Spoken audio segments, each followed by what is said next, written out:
Good morning students. आज हम hornbill book का द पोर्ट्रेट ऑफ लेडी इस चैप्टर के लॉन्ग क्वेश्चन आंसर को लिखेंगे। आपका एग्ज़ाम में अभी तक हमने जो भी किया है वो जो बुक के किए थे क्वेश्चन आंसर लास्ट क्लास में, वो आपके 3-3 नंबर के क्वेश्चन में पूछे जाते हैं। और जो यहाँ पर मैं एक्स्ट्रा क्वेश्चन आपको अभी लिखवा रही हूँ वो 6 नंबर के क्वेश्चन में आपको पूछे जाते हैं। एग्ज़ाम में आपका एक ना एक 6 नंबर का क्वेश्चन आता है, चाहे वो हॉर्नबिल बुक का हो चाहे स्नैपशॉट्स बुक का हो। तो 6 नंबर के क्वेश्चन को आपको तैयार करना है एग्ज़ाम के लिए। तो इस चैप्टर के भी एक क्वेश्चन जैसे यहाँ पर लिखा है, draw the character sketch of Khushwant Singh grand mother. Character sketch means होता है चरित्र चित्रण।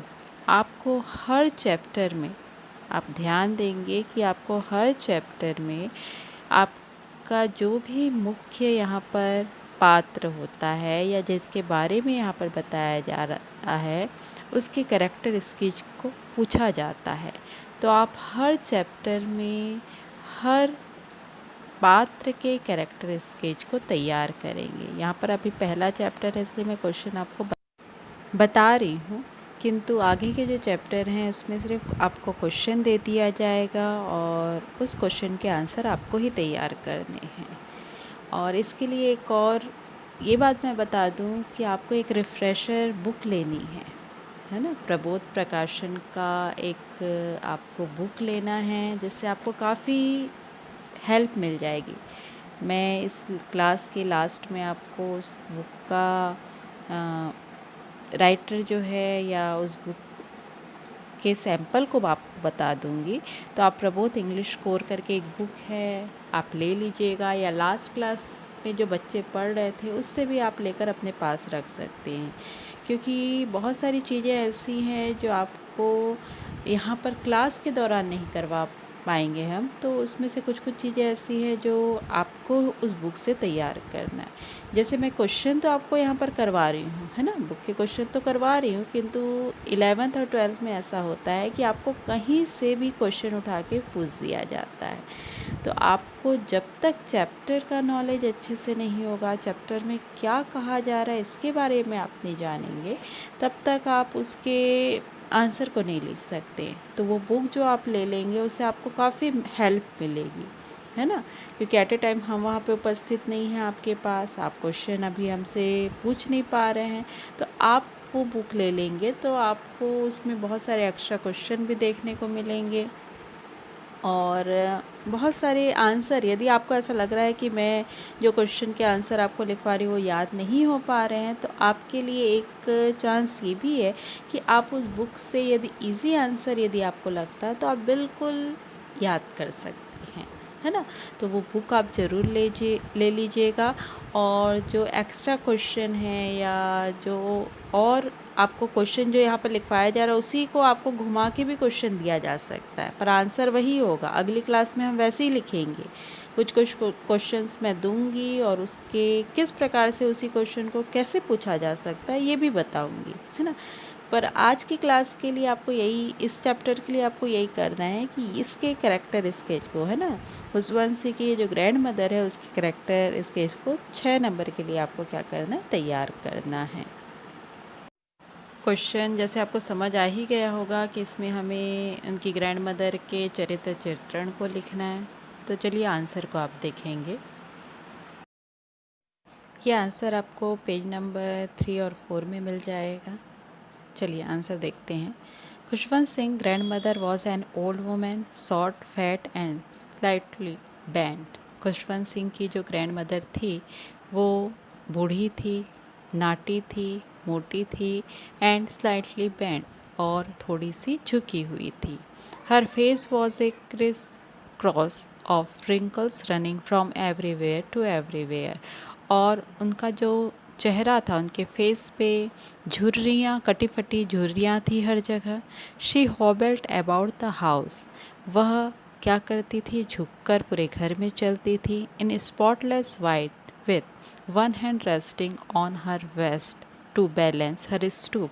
और वह अपने कैसे कपड़ों को पहनती थी, बिना दाग लिए, मतलब जिसमें दाग बिल्कुल भी नहीं लगा रहते थे, ऐसे वाइट कपड़ों को पहनती थी।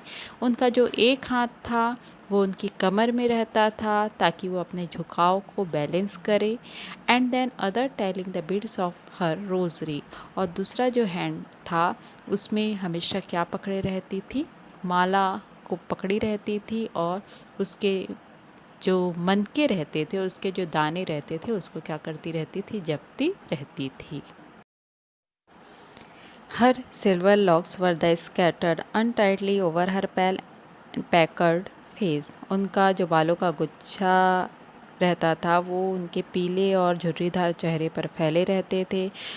And her lips constantly moved the inaudible prayer, और वो लगातार बिना सुनाई देने वाले प्रेयर को जपती रहती थी। अपार्ट फ्रॉम बीइंग रिलीजियस, एक धार्मिक होने के अलावा, she was very kind hearted, वो काफ़ी क्या थी, दयालु थी। Who believed in deeds and not in word, वो शब्दों पर नहीं बल्कि किस पर, कर्मों पर ज़्यादा विश्वास रखती थी। She preferred praying all the time on feeding the sparrow as her favourite pastime. ऐसी अवस्था में वो किस को ज़्यादा पसंद करती थी, प्रेइंग करना, मतलब प्रार्थना करने को ज़्यादा पसंद करती थी, और जो स्पैरोस को खाना खिलाना या उनको फीडिंग करवाना उनका सर्वोत्तम क्या होता था, समय बिताने का तरीका हुआ करता था। आपको भी इस चैप्टर के सिर्फ इसी एक्स्ट्रा क्वेश्चन को करने हैं। चलिए अब पेज नंबर 7 का आप वर्किंग विथ वर्ड्स में आ जाएंगे। आप देखेंगे वहाँ पर लिखा है notice the following uses of the word tell in the text. यहाँ पर आपको हर सेंटेंस, आप नीचे कुछ सेंटेंस लिखे हुए 4 सेंटेंस लिखे और उसमें टेल वर्ड का प्रयोग किया गया है। तो ये जो टेल वर्ड है हर सेंटेंस में लिखा तो गया है, किंतु इसके मीनिंग क्या हो जा रहे हैं, चेंज हो जा रहे हैं। जैसे हमको टेल का मीनिंग मालूम है, कहना या बोलना, किंतु ये जब किसी सेंटेंस के साथ लिखा जा रहा है तो इसके मीनिंग में चेंज आ जा रहा है, परिवर्तन आ जा रहा है। और इसी को बोला है कि इस पहले कॉलम को, ये जो 4 सेंटेंस दिए गए हैं उसको आपको पीछे, आप जो 8 नंबर पेज में आपको फिर से कुछ सेंटेंस दिए गए हैं, 4 सेंटेंस फिर से आपको दिए हैं, जिसमें लिखा है given below are 4 different sense of the word tell. जिसके जो टेल है उसके जो अर्थ है अलग अलग है, मतलब उसके जो भाव है वो अलग अलग यहाँ पे बताया गया है। ये दोनों जो कॉलम हैं उसको आपको क्या करना है, उसके अर्थ के अनुसार आपको मैच करना है। तो यहाँ पर मैं आपको समझाते जा रही हूँ। पहला क्वेश्चन है, हर fingers were busy telling the beads of her rosary. तो यहाँ पर टेलिंग का जो मतलब है वह उनके जो फिंगर्स थे वो माला के दानों को जपने में लगे रहते थे, ये बोल रहा है। तो ये पहला का जो आंसर आएगा आपका कौन सा हो जाएगा, आप उसका जो सही आंसर आएगा वो होगा count while reciting. Count while reciting का मतलब क्या होता है, गिनने के लिए, है ना। तो इस पहला का आप पीछे से किससे मैच करेंगे, काउंट वाइल रिसाइटिंग से। सेकंड है, I would tell her English word and little things of Western science and learning. मैं उनको कुछ इंग्लिश शब्द और वेस्टर्न साइंस और लर्निंग के बारे में बताऊंगा। तो यहाँ पर आपका जो सही आंसर, जो मैचिंग होगा, वो पेज नंबर 8 का कौन सा सेंटेंस होगा, वो आपका होगा पहला। क्या लिखा है पहले सेंटेंस में, make something note to someone in spoken or written words. क्या करने के लिए, यहाँ पर जो टेल का प्रयोग हुआ है वो किसके लिए, जानकारी देने के लिए हुआ है। तीसरा है, at the her age one could never tell. इसका जो सही आंसर आएगा वो क्या आएगा, be sure. Be sure means क्या होता है, सुनिश्चित करने के लिए, यानी कि उसके एज के बारे में नहीं कहा जा सकता। इसका अर्थ यहाँ पर टेल जो मीनिंग है उसका मतलब है सुनिश्चित करने के लिए। तो इसका जो मैचिंग होगा वो किससे होगा, पेज नंबर 8 के थर्ड सेंटेंस से, बी श्योर इसका सही आंसर होगा। फिर है फोर्थ, आप आ जाएंगे फिर से वर्किंग विथ वर्ड का 4 sentence. She told us that her and was near. उसने हमसे कहा कि उसका उनकी मृत्यु क्या है, करीब है या समीप आ गई थी। तो यहाँ पर जो इसका सही मैचिंग होगा वो आपका 4 होगा, है ना। पेज नंबर 8 का 4 ही आंसर होगा। गिव इन्फॉर्मेशन टू समबडी, किसके लिए यहाँ पर टेल का प्रयोग किया है, सूचना देने के लिए। तो आप इसको मैचिंग के जैसा, है ना, मैचिंग करके आप अपने नोटबुक में लिखेंगे। ये 1 नंबर के क्वेश्चन में आपको पूछा जा सकता है एग्ज़ाम में। पेज नंबर 8 का 3rd क्वेश्चन देखेंगे। The word hobble means to walk with difficulty because the legs and feet are in bad condition. हमको यहाँ पर जो होबल वर्ड दिया है वो कठिनाई से चलने के लिए प्रयोग किया जाता है। इसका अर्थ होता है क्योंकि हमारे पैर और जो पंजे होते हैं वो ख़राब कंडीशन में होते हैं। फिर उसी के नीचे हमको दिया है tick the words in the box below that also refer to the manner of walking. हमको यहाँ पर एक बॉक्स दिया गया और उसमें कुछ वर्ड्स लिखे हुए हैं। उस वर्ड में से जो मैनर ऑफ वॉकिंग के लिए, मतलब चलने के तरीके के लिए प्रयोग किया जाता है, उस वर्ड को हमको टिक करना है। तो आप देखेंगे कौन कौन से वर्ड जो है मैनर ऑफ वॉकिंग के लिए प्रयोग कर रहे हैं। तो सेकंड जो वर्ड है सफल, SHUFFLE, सफल वर्ड है।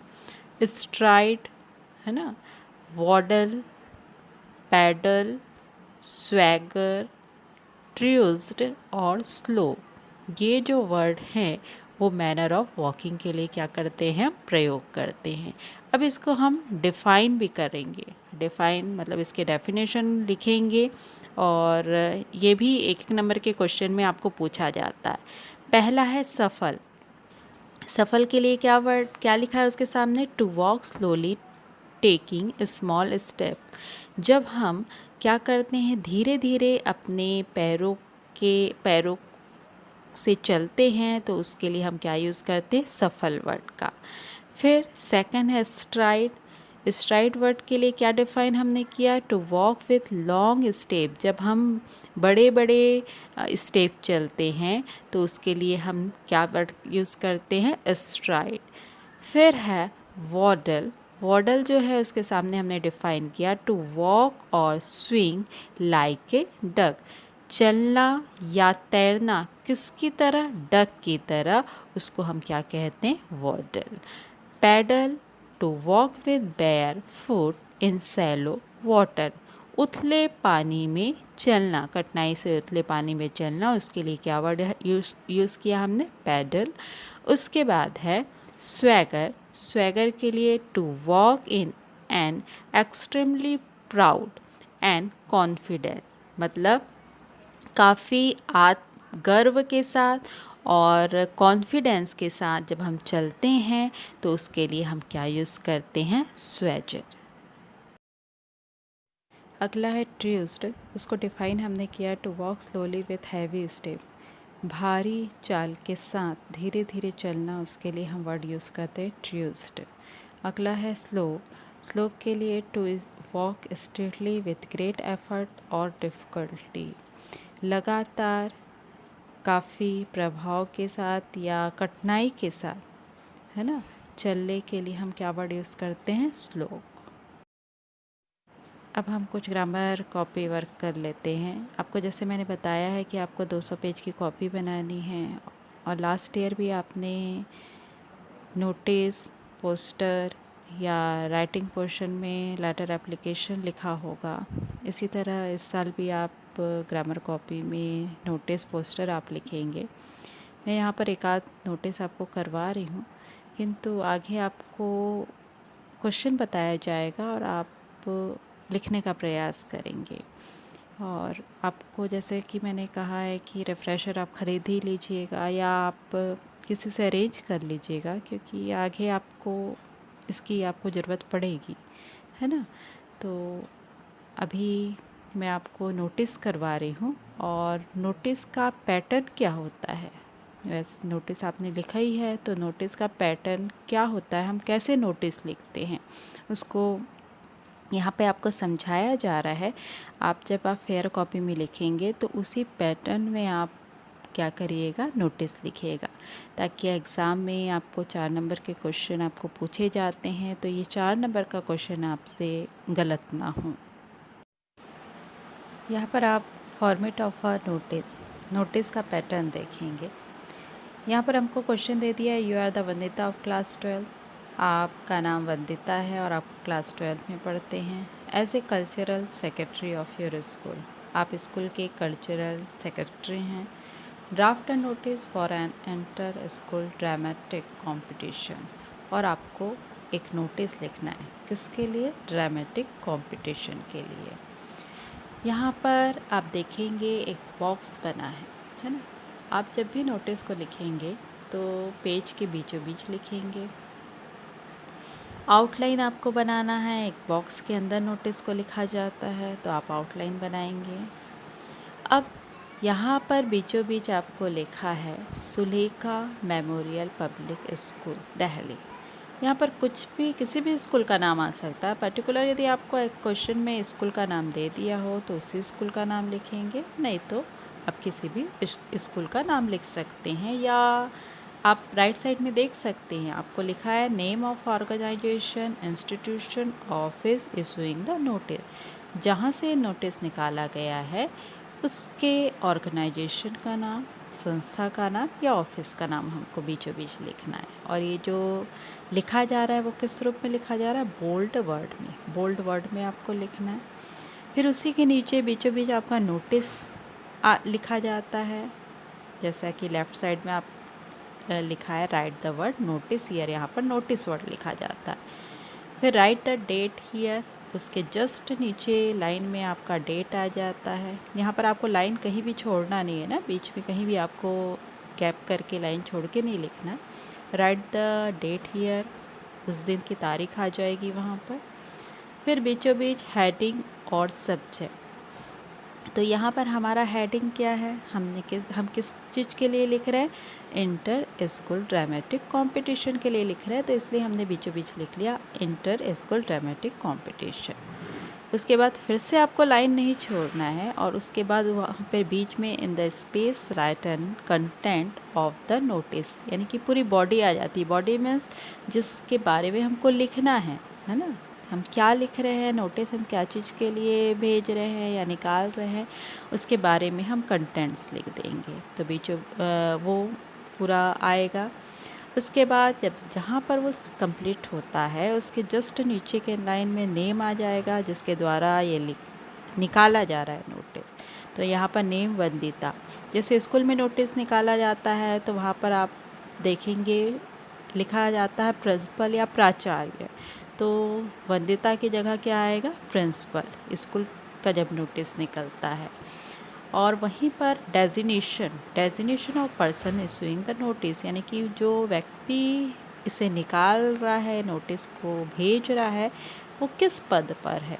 तो यहाँ पर वंदिता को हमको पहले ही क्वेश्चन में दे दिया है कि वो क्या है, कल्चरल सेक्रेटरी, तो हमने क्या लिख दिया, कल्चरल सेक्रेटरी। तो ये नोटिस का एक पैटर्न है, बेसिक पैटर्न है। अलग अलग नोटिस में कुछ चेंजेस हो सकते हैं पर काफ़ी ज़्यादा चेंजेस नहीं होते, जो बेसिक पैटर्न यही होता है। तो इस पैटर्न को आप फॉलो करेंगे और जो भी नोटिस आपको अभी लिखवाया जा रहा है वो लिखेंगे। एग्ज़ाम में ये बिल्कुल भी नहीं कहा जाएगा कि हम जो आपको नोटिस लिखवा रहे हैं वो एग्ज़ाम में आएगा ही, क्योंकि 11th और 12th में ऐसा होता है कि आपको कहीं से भी नोटिस, कोई भी टॉपिक आपको दे दिया जाता है और नोटिस आपको उस पर पैराग्राफ पर या उस क्वेश्चन में आपको नोटिस खुद से स्वयं से क्या करना रहता है, तैयार करना रहता है। तो आप पैटर्न अपने दिमाग में बैठा लीजिए कि इस तरीके से लिखा जाता है, और अलग अलग नोटिस को आप लिखकर क्या करिएगा, देखिएगा। तो इससे आपकी हैबिट बन जाएगी, और कोई भी यदि अलग क्वेश्चन दिया जाता है तो आप उस पर नोटिस तैयार कर सकते हैं। यहाँ पर एक नोटिस लिख दिया जा रहा है, यू आर द विनीत या विनीता, तुम विनीत या विनीता हो, the sports secretary of Jawahar public school Durg, Jawahar public school Durg के स्पोर्ट्स सेक्रेटरी हो। ड्राफ्ट एंड नोटिस, आपको एक नोटिस लिखना है, inviting student to give their name student को इनवाइट करना है कि वो अपने नाम for various event to be organised on the annual sport day, कि एनुअल स्पोर्ट डे के लिए वो अलग अलग स्पोर्ट में अपने नाम लिखवाएं ऑफ योर स्कूल, आपके स्कूल के लिए। तो यहाँ पर हमने देखेंगे, यहाँ पर हमने एक आउटलाइन बनाया है। आउटलाइन के बीचों बीच जवाहर पब्लिक स्कूल हेडिंग हमने डाल दिया है। डेट आपकी करंट की आ जाएगी, मतलब उसी दिन का आएगा जिस दिन आप लिखेंगे। नोटिस लिखा है हमने, फिर एनुअल स्पोर्ट डे, हमने एनुअल स्पोर्ट डे के लिए नोटिस निकाल रहे हैं तो हमने बीचों बीच लिख दिया annual sport day. Student are invited to submit their names of participating in any 5 of the following sports activities। यहाँ पर बोल रहे हैं कि स्टूडेंट्स को इनवाइट किया जाता है कि वे अपने नाम 5 स्पोर्ट एक्टिविटीज़ के लिए क्या करें, लिखवाएं। For the annual sport day to be held on 15 December, जो एनुअल स्पोर्ट डे है वो 15 दिसंबर को रखा गया है। अब यहाँ पर 15 दिसंबर जो है वो भी डेट क्या हो जाएगी, चेंज हो जाएगी, है ना। जो डेट आप करंट की डाल रहे हैं उसके आगे ही वो डेट जाएगी। अब यहाँ पर रेसेस, कई प्रकार की रेसेस वहाँ पर लिख दिया गया है। जंप के बारे में वहाँ पर बता दिया कि ये आप जंप होंगे वहाँ पर, है ना। उसके बाद थ्रूज, इस लाइन को आप मत लिखिएगा, इस लाइन को आप मत काट दीजिएगा या लिखिएगा नहीं कॉपी में आप। उसके बाद है name should reach the undersign latest by 1 December, यहाँ पर भी डेट चेंज हो जाएगी, है ना। और ये बोल रहे हैं आखिरी में कि ये जो नाम है इस तारीख तक जो व्यक्ति है उन तक क्या किया जाएगा, पहुँच जाना चाहिए या लिखवा दिया जाएगा। तो यहाँ पर और लास्ट में हमने लिखा है विनीत या विनीता स्पोर्ट्स सेक्रेटरी। इस प्रकार से हमारा यहाँ पर क्या आ जाएगा, नोटिस। तो इसको आप अपनी फेयर कॉपी में क्या करिएगा, लिखिएगा। जिस प्रबोध इंग्लिश कोर रिफ्रेशर की मैं बात कर रही थी, ये बुक है और आप कहीं से अरेंज कर लीजिएगा इसको।